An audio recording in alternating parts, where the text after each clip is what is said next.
When did I had the fear? Just a 5 months ago. Which fear? That was like before.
Looks like.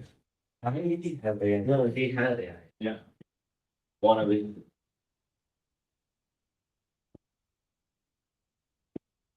He went and took all the domain names that remotely have dot. Yeah, you know about the learner. Yeah. Took like took. Shook. That's why the GX calls it shook.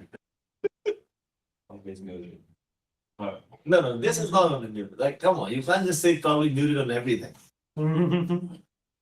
Oh, you mean this music? No music. This is fine. So you say 2 weeks out. That is only when only Chuang gets a pass.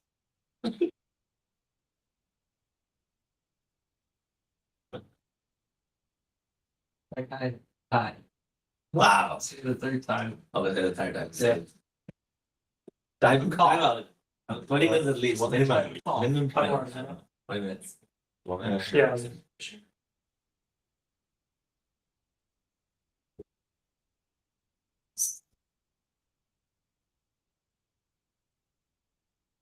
Decided to show up. All right. Yeah, I think we can start it. I think Okay. Yeah, so maybe we can get started. And thank you all for coming either in person or joining over Google Meet. Today is my pleasure to introduce Oleg, who is both a friend, collaborator, and also an amazing colleague. Oleg is a senior machine learning engineer at the Red Hat AI innovation team. He works on different topics, different stages of post-training, including efficiency and reinforcement learning and SFT. He's also a big contributor of many open source package. When I check online, I realized you're the top one contributor of InstructLab, the training library, and top two contributor of the training. And now apparently Python packaging. Yeah, so I think for those of you who are working in Boston office, I'm sure you have seen Oleg pretty often in the office. I mean, for me, I really enjoy working with Oleg. I mean, every time I have some question late night, he's always there to answer my questions. I'm good at playing video games. True. Yeah, I think we can talk for 1 hour, but I'm not going to waste you guys' time. Today, Oleg is going to talk about one of his recent work called Wanting to Remember, how weight storage precision controls catastrophic forgetting. For those of you who know, nowadays we want to let language model to self-evolve, continue learn. One challenge in continue learning is catastrophic forgetting, and many people have developed both algorithm and data management to avoid catastrophic forgetting. And today, Oleg is going to propose a different angle, which is on how data precision affects and even mitigates catastrophic forgetting. Yes. Without further ado, yeah, please take it away. All right, thank you very much for that wonderful introduction, Hal. Yeah, so what we're going to talk about is basically some work that we did recently called Rounding to Remember. This is just some stuff from a paper that we submitted to UNLP, but it's a pretty interesting story because we kind of found this on accident. So we'll just get into it. All right, so as Hal mentioned, continual learning is a very big topic, especially like I think in the last decade or so, there was a lot of interest in it. The idea is very simple. It's that when you train a model, you want it to continuously adapt to new data or potentially to new features. And what you end up hitting is this problem known as catastrophic forgetting, which is like when you maybe train it on one data set and it works on that data set perfectly fine, and then you adapt it to some new data, like maybe some spam data. And when you try to train it on, or when you evaluate it on your old data set, all of a sudden it completely forgets how to actually recognize it. So this is kind of a big problem because it means that if you don't have a solution for it, you might need to actually retrain your model every single time. So it's like if you took algebra in college and then you took history sometime later and you forgot algebra. So you ended up having to take the algebra course again with the history course. So it's kind of not very efficient. So there's a few different fixes that people have tried. As Hal mentioned, you can have a data fix. So there was a very, very big technique here called InstructLab that this team basically put together, where you have some custom data and then you just have a replay buffer of the original data, and you train them together. So this is like the retaking courses every time you want to learn something new idea. There's also architecture changes you can make where you can adapt the model architecture, maybe add some new parameters, it's like LoRa. You can adjust the actual training objective to actually have a concept of like staying near the original model. There's a lot of methods about this. And then finally, you can have basically some changes made to how you actually perform the model update. We had another method called orthogonal subspace fine-tuning, but I think internally we call it the Menage method. But basically what this does is it just adjusts the model parameters so that it doesn't interfere with any critical features that you may have learned. So these are all different ways that people have tried to solve catastrophic forgetting. And they require like some explicit decision making or ideas of what you actually want to do. But one thing that we feel is kind of missing is like a first principles analysis of how training even works. So when we look at the training loop, it's kind of simple. You basically have some model and you give it some data, you compute the gradients, and then you update the parameters based on those gradients. So it's pretty simple. One trick though is that the parameters are actually always stored in full precision because the actual updates need to maintain some level of quality. Otherwise, what ends up happening is you might have an update that's very small, and your model can't really represent the actual update correctly, so things get silently dropped. And this is very bad if you're trying to train something custom. So like, for example, if you try training in a data type like BF16, you actually end up losing a lot of fidelity over what updates potentially mean. And when you're trying to fit a function to some data, this means that you might start having some amount of like quantization error, some step size, or it's just some inability to precisely define that function. So this is not something that we generally want. So we kind of have a question that we want to answer. So BF16 has a hard time learning compared to Float 32. Does this also mean that it has a harder time forgetting? And that's kind of what we want to actually answer in this presentation. So in this scenario, we're basically going to train a model with two different data types. The task is going to be just simple GSMAK format compliance. So this is a model that's already trained on GSMAK in its fine-tuning data set.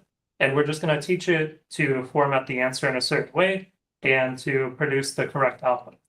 So when we train it with bfloat16 versus float32, we see something interesting.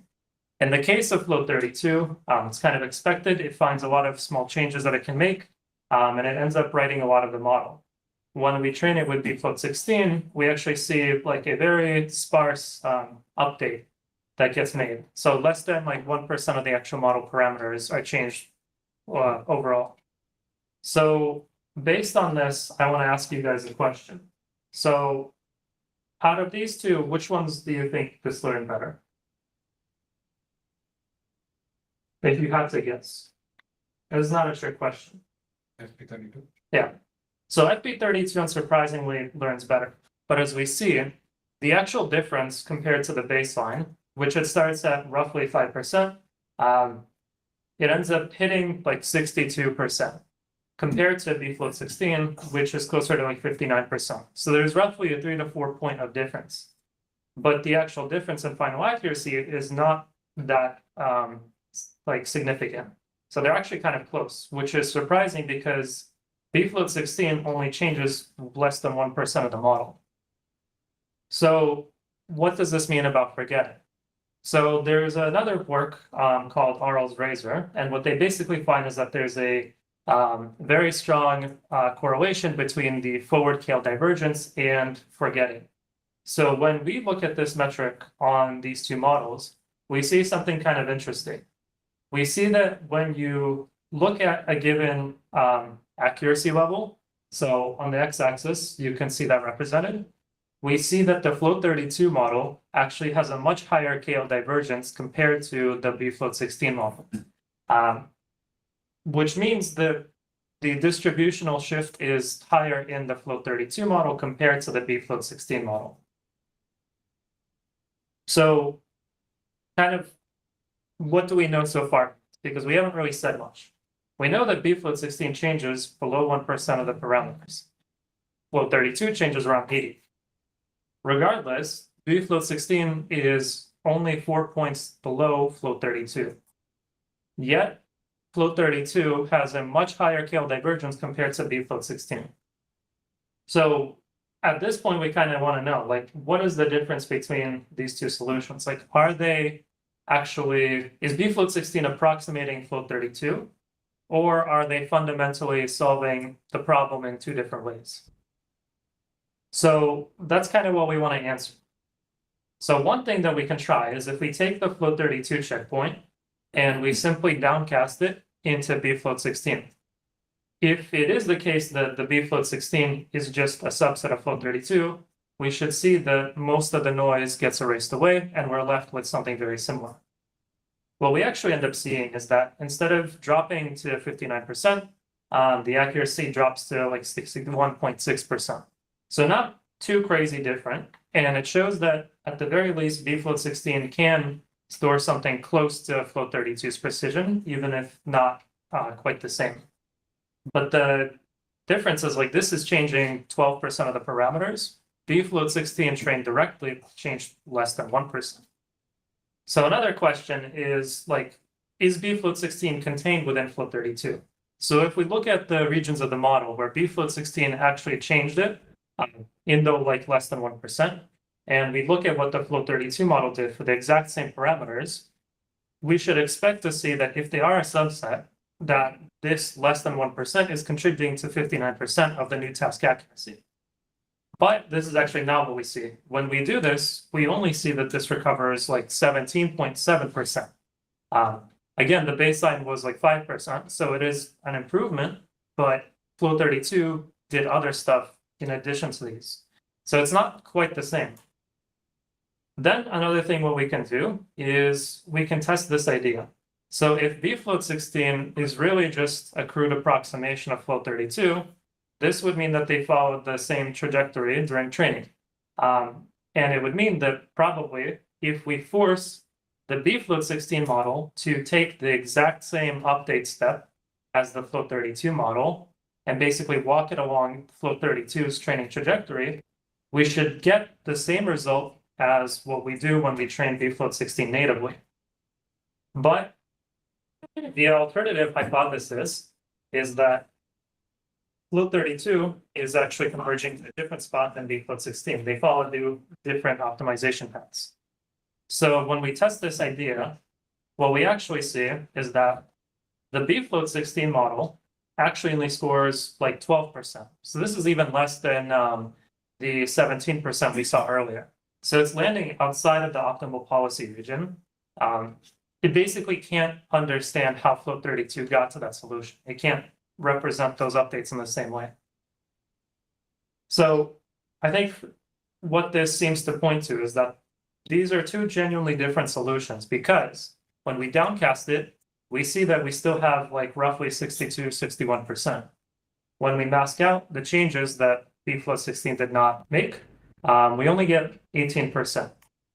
And then when we force bfloat16 to walk float32's training trajectory, it still can't represent the solution. It gets only 12% final accuracy. So basically it can store float32's answer, but it can't actually find the answer in the same way. So this must mean that it's not a crude approximation. It is genuinely converging to a different solution.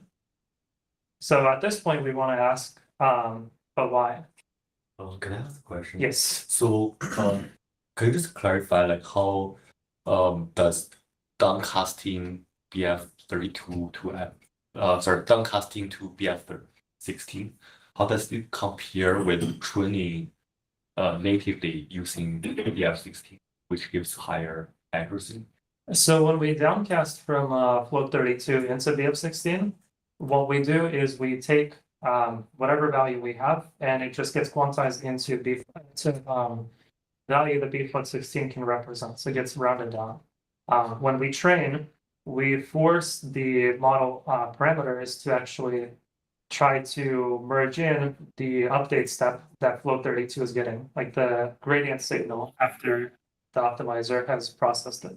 Yeah, so but I wonder, like, you can train with FP32 and eventually downcast to BF16, right? Or you can just do initially, as you said, use BF16 to train, right? Yes. How do they compare? Like which one gives better result? So the training on float32 and then downcasting gives the better result. And do you have any intuition why it is better? I do. I think the answer comes down to that float 32 is able to represent these kind of granular changes, but a lot of them end up being noise. So in bfloat 16, since it has some kind of quantization, ends up dropping these parameters. So it's able to find like a better fitting solution, and then it just strips away the noise. Whereas bfloat 16 is having to walk a path through the noise. So it can't quite represent the like few parameters that might contribute to more change in the same way. Got it. Okay, thanks. There's also someone, Misha. Misha has a Yeah. Do you want to like unmute yourself? Yes. Yeah. So question. So this is about fine tuning, but judging at least from what I see here, if I can understand it correctly what was presented, this is about full training fine tuning, something not used very much in practice. I wanted to ask if this same experiment was tried with parameter efficient fine tuning, or usually LoRa, that is what most people in the field use to actually fine tune. I would really like to know if the difference between float 32 and bfloat 16 actually holds, or if forcing the training into a narrow set of parameters might make this difference small. I see. Yeah. So I think in this particular part of the experiment, we're still doing it at an LLM scale. But as you'll kind of see, we try it on different training scenarios. So in theory, we didn't try LoRa specifically, but there's no reason why this shouldn't apply there.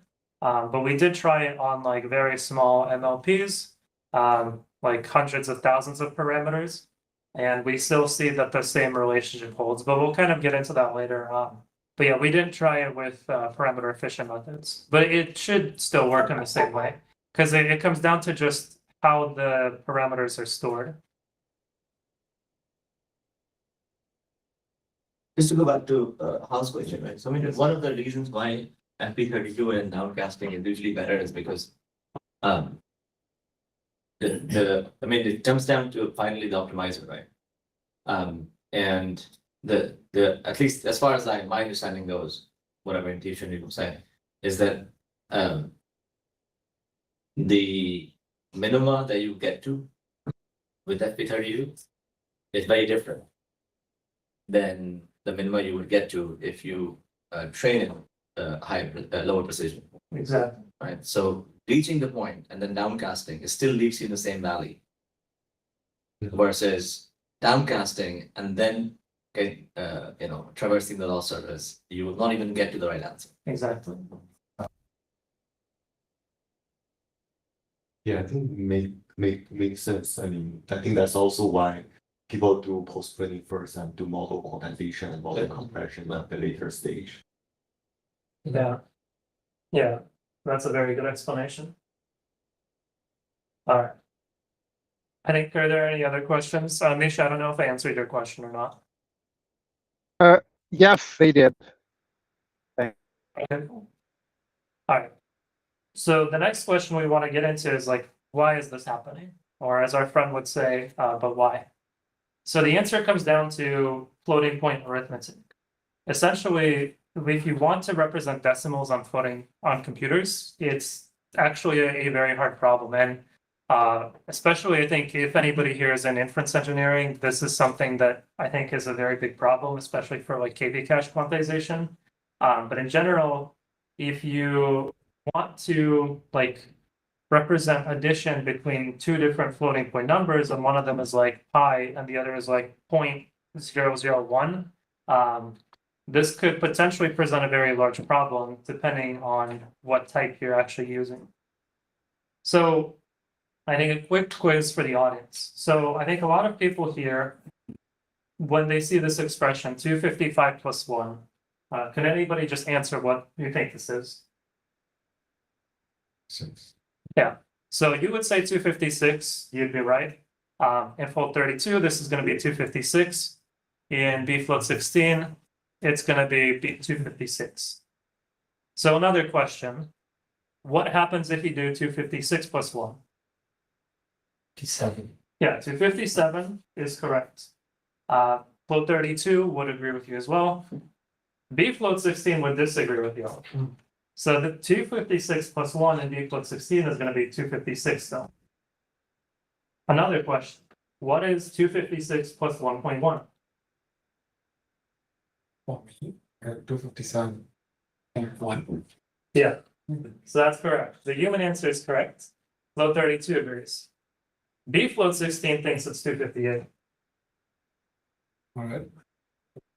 So B float 16 disagrees with you. Okay.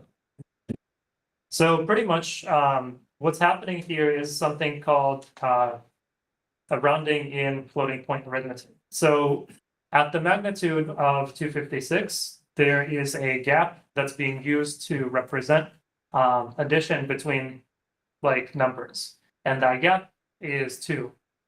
The way it works in a lot of implementations is that if you are at half of this gap or below, you end up getting rounded down. If you are at half of this, if you're above this gap, so if you're at like 1.1, you get rounded to the next multiple, which is going to be 2. Basically, this is something that all floating point numbers struggle with, but B float 16 kind of makes a sacrifice. So the B float 16 sacrifice, let me just skip a little bit ahead, comes down to this thing called the mantissa. Basically, this is just how much storage it has to represent that magnitude. And so once you start getting up past a certain point, you have to have higher magnitude in order to be able to represent addition. So the way it works is like at 256, that gap is going to be 2. At 512, it's going to be 4. Once you start getting into higher numbers, like if you're at 4096, the gap becomes 32. So if you need to add like 16 to 496, you can't do it. It's just not able to represent it. So pretty much what this means is that if you're trying to do optimization and you want to apply some gradient update to a parameter, there is going to be a certain magnitude below which, if you're trying to apply that update simply cannot be represented. So it just gets dropped. And what we end up seeing is that since B float 16 is kind of discarding these small updates, it biases training towards the few parameters that are actually able to receive the strong updates relative to themselves. And what this means is, like in a training scenario, float 32 is able to make very precise changes, very granular changes, whereas B float 16 is able to actually make not many changes at all, only the ones that are receiving strong signals. And for most of the time, this is actually desirable. Like if you're trying to pre-train, if you're trying to do any kind of fine-tuning which requires very like good convergence, it's desirable to go with float 32. Ironically, though, in this case, if we're trying to preserve some past capability, we see that float 32 actually has a higher blast radius because it's able to make these small perturbations to like different parameters, which is good for the specific task that you're trying to train. But if those parameters are encoding something important, like the model starts getting silently shifted away from it towards whatever new thing that you're trying to train. Since B float 16 is kind of like a very crude approximation of this arithmetic, it ends up dropping a lot of these changes, which is not good for like very good accuracy, but it means that a lot of these other parameters actually end up getting preserved during your training. So what this means is that you just end up seeing different forgetting parameter and behavior. So it doesn't mean that it necessarily fixes it, but it means that it preserves a lot of the model by simply not changing it because it's unable to. Okay. So what we realize now is that because this mantissa is smaller than float 32's by like, this one's 23, this one is 7. What happens if we actually change this? So if we make it slightly larger, does this give us different behavior for like convergence? And so what we did is we actually tested this for different models. So in this experiment, we took a BERT model and we trained it on 2 different task distributions, and then we continued to fine tune it on the new task.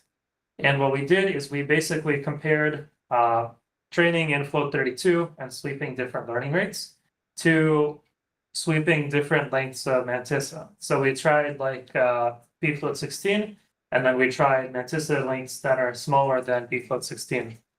What we actually end up seeing is that the smaller mantissa lengths end up converging to different points on this curve. And the other thing that we end up seeing is a convergence is actually a little bit more stable. So you see that these float 32 plots have a lot of variance, even at low learning rates. Whereas in the case of bfloat 16, or sorry, lower mantissa, we're using actually like a relatively high learning rate, and we're only reducing the length of the mantissa. Basically, we're just reducing how much expressibility it has. And we find that it converges pretty stably to these points. So it does saturate at a certain point, just it comes down to how much capacity the problem needs. Yeah, so we also test this at like an LLM scale. So in the experiment I was showing you earlier, where we were fine-tuning Quen GRPO, we tried this same approach of using our custom data type. And what we see is that they trace pretty similar curves relative to like bfloat 16. But this higher mantissa is able to actually converge to a point further up in the accuracy threshold. So this also means that you can potentially find a way of training that gives you or accumulates less scale divergence, but does not greatly sacrifice on new task performance that you end up seeing. Okay, so there's going to be another question, which is why not just lower the learning rate? And this kind of goes back to the thing we saw earlier, which is that in float 32, you can decrease the learning rate, but you will still be able to make those changes. It'll just go in a very at a very slow pace, but it will still ultimately converge to the same area. We saw this in the BERT experiment. Like we tried setting the learning rate to something really low and just trained it for thousands of epochs. And we still see that despite it converges to the same point after a very long time. But if we try doing that with one of these points, they never go above their ceiling. They basically just top out at some point. So the other thing is that learning rate kind of acts as a global dial, whereas precision is kind of magnitude dependent, and it affects, it works on a per parameter basis. It's kind of similar to like, if you guys are familiar with like, I forget the term for it, but L1 regularization. And this is kind of the idea, but if you were to not really bound it from below relative to what you're trying to update. So we also try this with different training methods. So up to this point, we've kind of shown like GRPO, but we tried it with like SFT, for example. We tried it with different SFT distributions. And we see that you can still have the same like forgetting over learning trade-off. It just looks differently depending on what training technique you're using. So in the case of SFT, you end up dropping more like new old task accuracy. So you end up forgetting more as you learn new stuff compared to something like GRPO, where the like learning is initially very fast, but then you start to kind of drop off in terms of what you forget. Yeah. Okay, so then we get to the practical implications of this. So what this means for you is that if you want to do this kind of regularization, it's kind of something that you can get for free. You just change the data type that you're using for the weights. It also means that you can adjust the mantissa length if you want. And this allows you to trace different paths on the learning forgetting curve and converge to different areas. This doesn't make it a free lunch though, because this is fundamentally still just how much capacity you give to the model and how much can it use. So if you give it more capacity, it's going to be able to converge better at the cost of potentially erasing more of what was there previously. Another thing, there's I think at this point I want to stop and just ask questions, or just ask if anybody has questions. Did you ever train BF16? Like, was BF16 ever able to achieve the same accuracy as FP32? Like, even with longer training or something? So in the cases where they don't converge, no.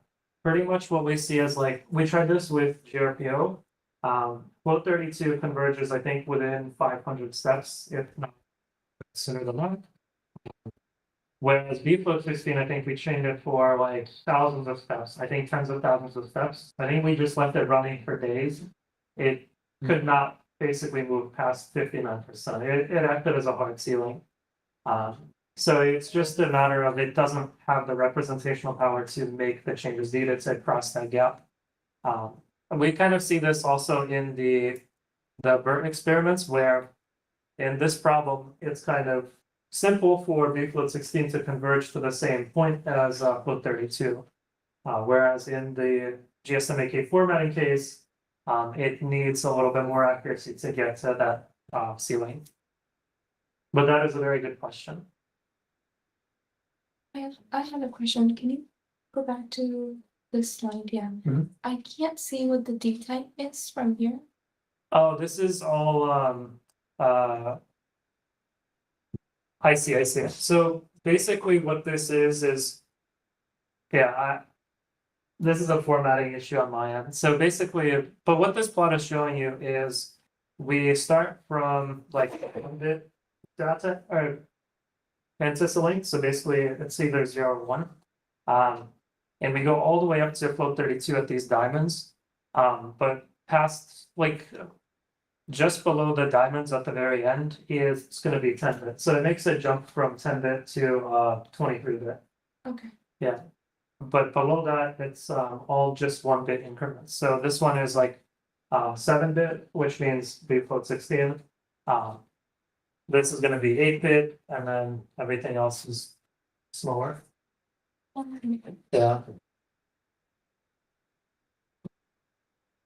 Okay. So in terms of the practical implications, this is something that you can get for free.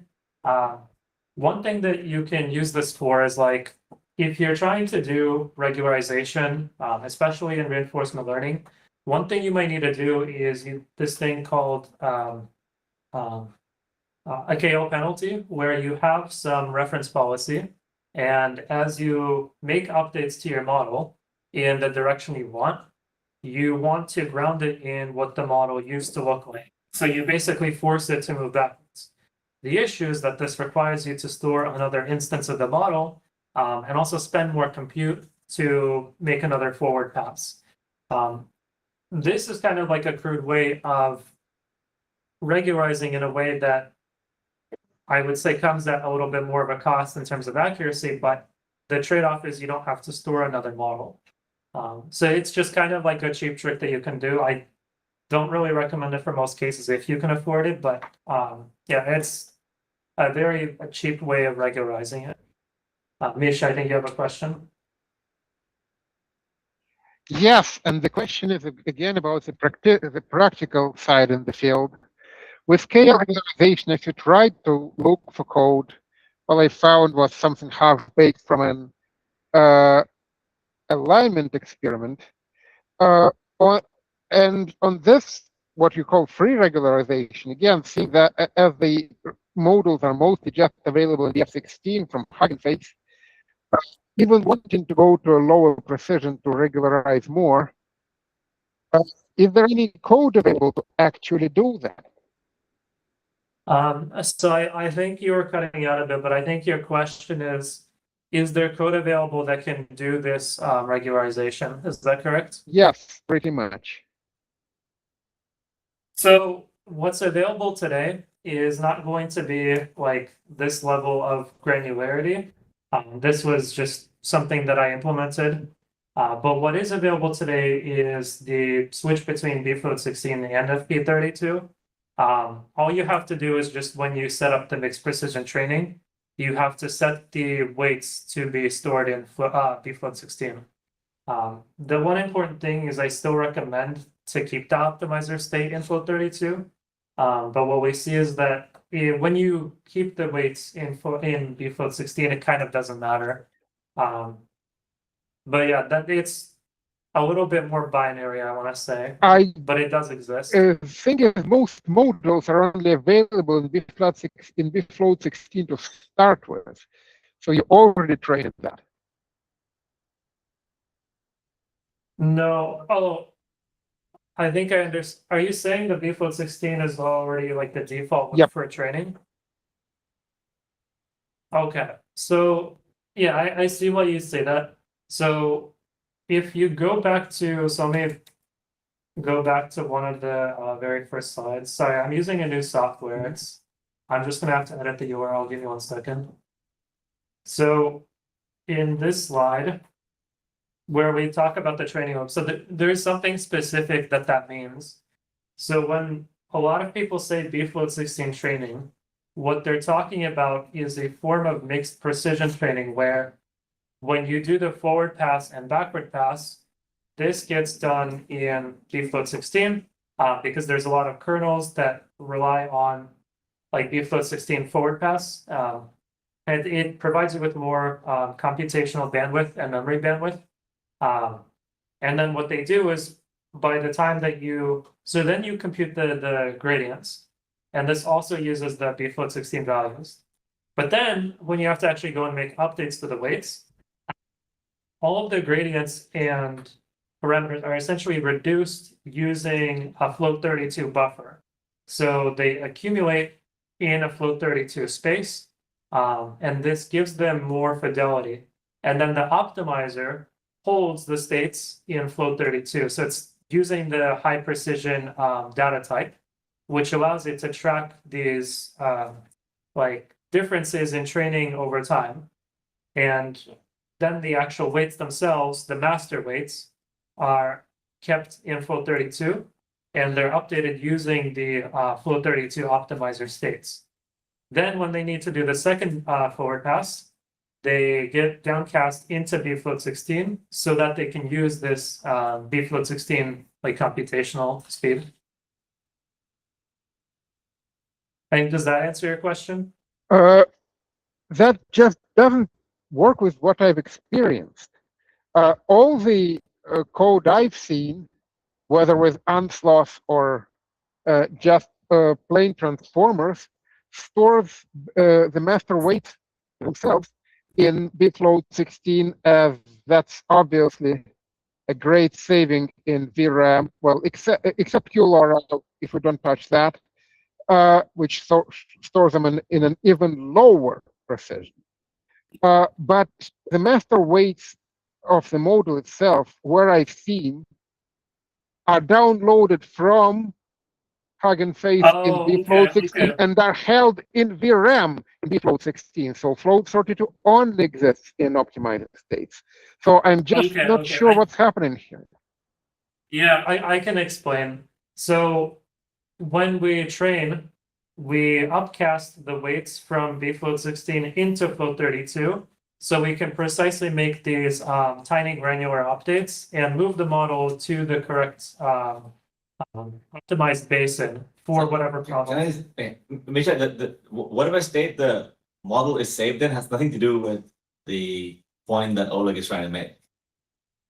When you train these models, you run the mathematics in FP32.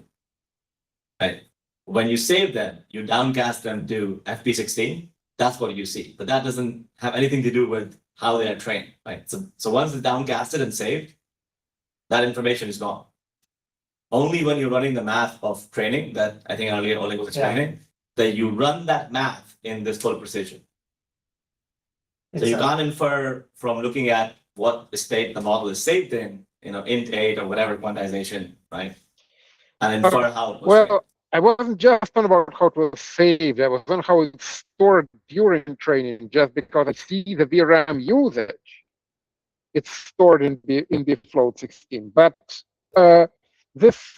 So I mean, you can. Okay, understand this is and there's definitely like code. You can set it to bfloat 16 like when you train it, and probably a lot of consumer grade code does that. However, that's usually not, I would say, the recommended approach, just because you end up sacrificing a lot on the new task accuracy. I understand that it's a bit of a rabbit hole, and it also has a cross with PEFT when we're actually talking in how we store the adapters. So I guess let's take this offline. Thank you. Yeah, definitely feel free to message me and send me what you're seeing. I think I can happy to answer your questions. Thank you. Yeah, I don't know how to move to the very end on this day. I'm using slide V. Totally muted. I love it. But it's so good. Oleg, how does the BF16 versus FP16 comparison? Like, Oh, that is a great question, actually. So originally, I think before bfloat 16 came out, a lot of people were looking into using float 16 for like kind of faster training because it has a similar precision to float 32. But in order to fit that within like half precision, basically, they had to greatly cut down the exponent size. And what this led to is a lot of like overflow and underflow issues where when a addition operation would get either too large or too small, the values would either go to like infinity or 0. And this led to a lot of problems. So bfloat 16 basically came out as a solution to this. But I think to your question about how does it compare to in this scenario, I didn't actually test float 16 specifically because of that overflow and underflow issue, but you can kind of see in this version of the plot. Yeah. So what Shabana was asking about earlier, I kind of screwed up the formatting on this one. But if you see the diamonds at the very end of the trajectory, those are the float 32 regions. And then the little circle just before it would be where the 10-bit mantissa or float 16 would basically live. Actually, I think float 16 might be 9-bit. Either 10 or 9, but it's basically one of those two. So it does have more capacity to at least represent that, but it doesn't have the exponent required to be able to not cause issues. So it's just like a stability engineering problem. But that is a very good question. All right. Are there any other questions at this point?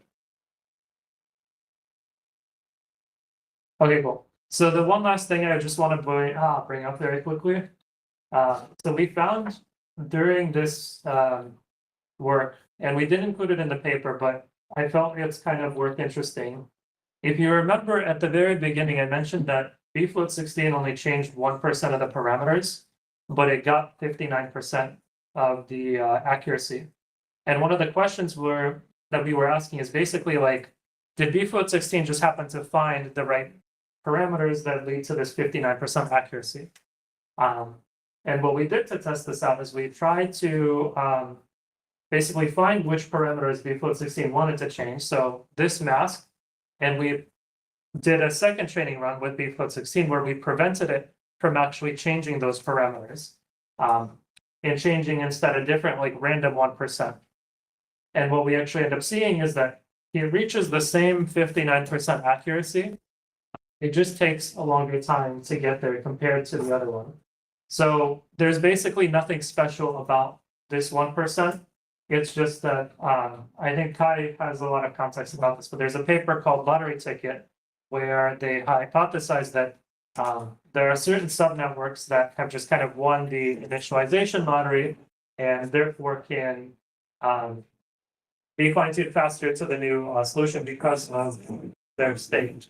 And this kind of alludes to that because other subnetworks can still reach the 59% accuracy, but they just take a longer time to reach it compared to the one that emerges at the very beginning. So in short, there's nothing special about this 1%. It's just this 1% was the most convenient for this particular training job to find. You can find a different 1% that also leads you 59%. Pretty much we just tried different random masks with different seeds and all of them gave 59%, just very in terms of how long it took. But yeah, so that's I think the end of the presentation. Are there any other questions? One. So in the normal mixed precision training, you have the master weights in FP32, you calculate the updates in FP32, and then you apply them, right? Yes. What if you had the master weights in FP32, but you used BF16 in the learning updates? That would still regularize. So what we see is that actually that doesn't quite matter as much.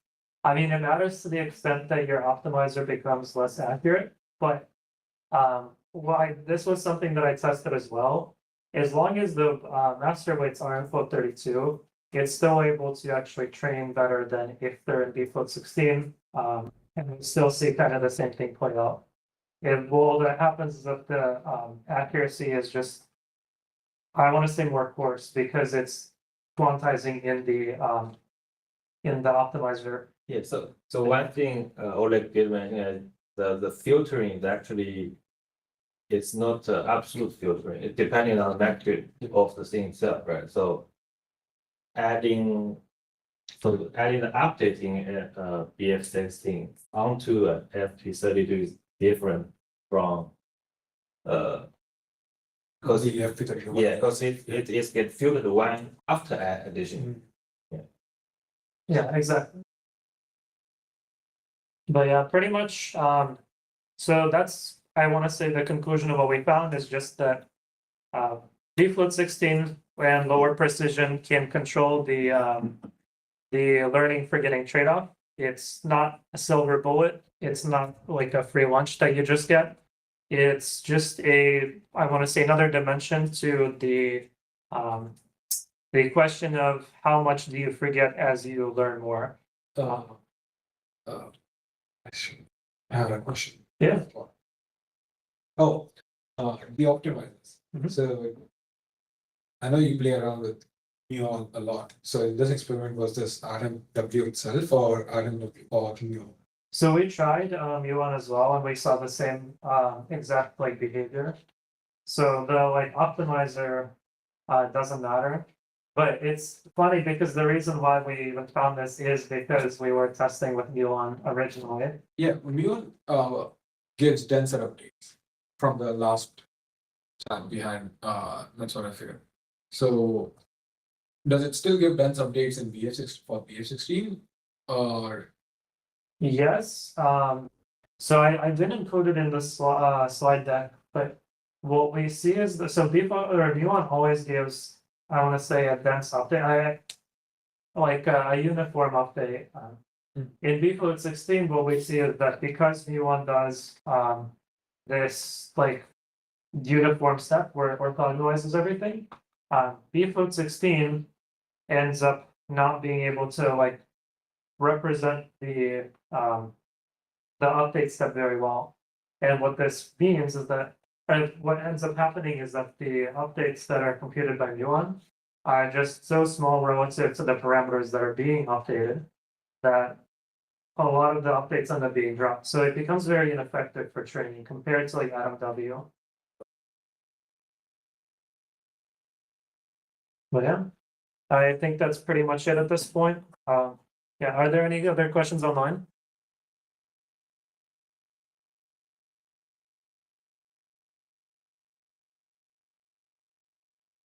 Okay. Yeah, I think we can finish here.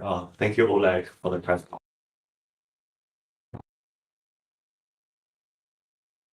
All right, Yeah. thank you very much, Sean.